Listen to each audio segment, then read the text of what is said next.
beautiful lacy stitch pattern has a simple 2-stitch and 1-row repeat. So that means that to make it, we cast on an even number of stitches. And because we start every row with a yarn over, it is important to have salvage stitches. So out of the 10 stitches I have here on my needles, I'm gonna use 2 stitches as salvages, 1 stitch at each side of the fabric. And I'm gonna treat these salvage stitches as Silesian salvages. That means that I start every row by knitting the first stitch, which is a salvage, through the back loop. So I go into that stitch from right to left and knit it through the back loop. And then we start the pattern repeat. So we make a regular yarn over, we bring the yarn to the front of the right needle, over the needle and to the back. And if you hold yarn in your right hand, then you're gonna do it like this. If you hold yarn in your left hand, then you're gonna do it like this. And then we knit the next 2 stitches together, as usual, through the front loop. That means the right needle goes into those 2 stitches from left to right, like this. And then we wrap the needle with the yarn. Again, if you hold yarn in your right hand, you will do it like this. If you hold yarn in your left hand, you will do it like this. And pull the strap through, knitting these 2 stitches together. And that's the pattern repeat. So we repeat the yarn over, knit together, yarn over, knit together, and we go on and on and on until we get to the end of the row.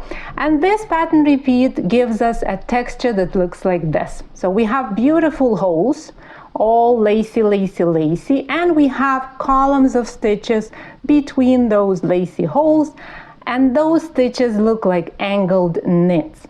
And the beauty of this stitch pattern is that it looks exactly the same on the other side of the work as well. See, both sides are identical. But the thing with this stitch pattern is that after we make a yarn over, we need to knit 2 stitches together. And it's not always easy to go into those stitches from left to right. And see, to make it happen, we have to move the stitches as close to the tip of the needle as we can. And it also helps to hold the stitches there to keep them from falling off the needle. So that's a little bit uncomfortable, and it gets even worse if you are a tight knitter or if you're knitting with really fine yarn. So what can we do to fix that? There is another way to work this stitch pattern. And after we make a yarn over, we can knit the next 2 stitches through the back loop. And that is much easier. Instead of going into these stitches from left to right, we go into those stitches from right to left. We simply insert the needle like this. And see, this time we don't even need to move the stitches closer to the tip of the left needle, because it is much easier to insert the tip of the right needle into these stitches from right to left. And then again, we wrap the needle with the yarn and pull it through, knitting these 2 stitches through the back loop. What does it give us? It gives us a texture that is very similar to the one that we have when we knit the stitches the usual way, through the front loop, and struggling as we do that, right? So this way is much easier when it comes to knitting, and the texture is very, very similar. But instead of these stitches that look like angled knits, we get slimmer, tighter columns of stitches. See, they're kind of more slender, so to say. And it happens because by knitting 2 stitches together, we twist those stitches. And of course, this column of stitches is built of twisted stitches. And this twist does not only affect the stitches themselves, but it also affects the fabric. Too much twist, because we do it every 2 stitches. We twist every 2 stitches of the fabric, and that makes the fabric curl a little bit. This swatch is blocked, So you see there is no curling because blocking fixes that. But if you want to avoid the curling altogether and you don't want to struggle by knitting those 2 stitches together through the front loop, there is a third way to make this beautiful stitch.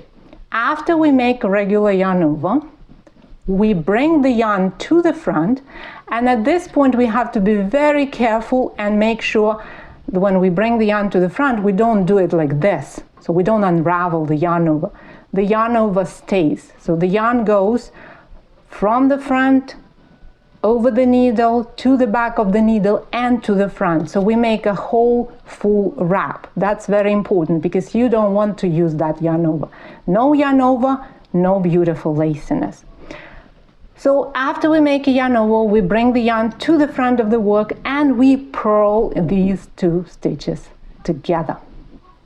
Just the regular purling. And when we do that over and over again, we get a different, slightly different type of fabric. See? The laciness is still there. All these beautiful holes are still there. The difference is in the column of stitches. They don't look like angled knits and they don't look like columns of twisted stitches. They look a little bit different, like bumps kind of branching out to the right and to the left, which is not a bad look at all. It looks quite neat, and as you see, it doesn't have any inclination to curl. And no matter whether you choose the first, the second, or the third way to work the stitch pattern, the fabric that you get is fully reversible. It looks exactly the same on both sides of the fabric. And all you need to do is work the first stitch as a selvage. If you choose to use Silesian selvages, that's fine. That means you're gonna knit every first stitch of every row through the back loop, and then repeat the simple sequence of yarn over, work 2 together. And it could be knitting through the front loop, knitting through the back loop, or purling 2 together as we did just now. And we repeat that sequence until we get to the last stitch of the row. This is going to be our second selvage. And when we use Silesian selvage method, we're going to bring the yarn to the front and slip this stitch. Simply slip it from the left needle to the right needle with yarn in front of the work.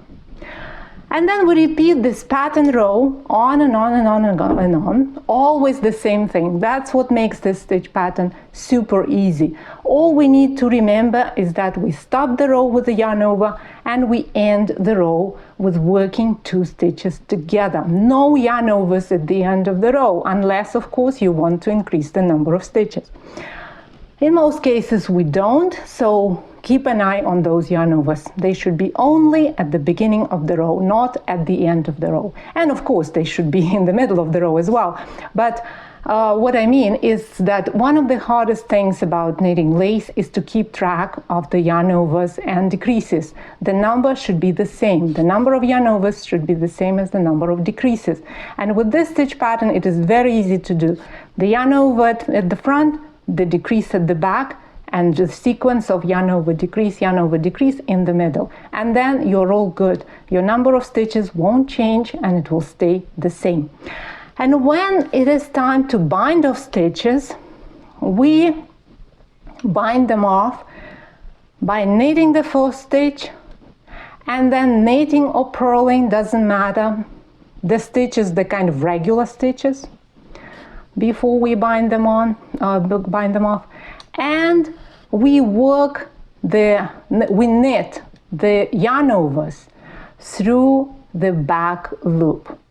So we go into yarn over, see this is a yarn over, I go into that stitch from right to left like this and knit it through the back loop. What it does, it twists the yarn over, and you can tell there is this little twist over here, and it keeps it from getting really big. Because if we don't do that, let's just give it a try and see what happens.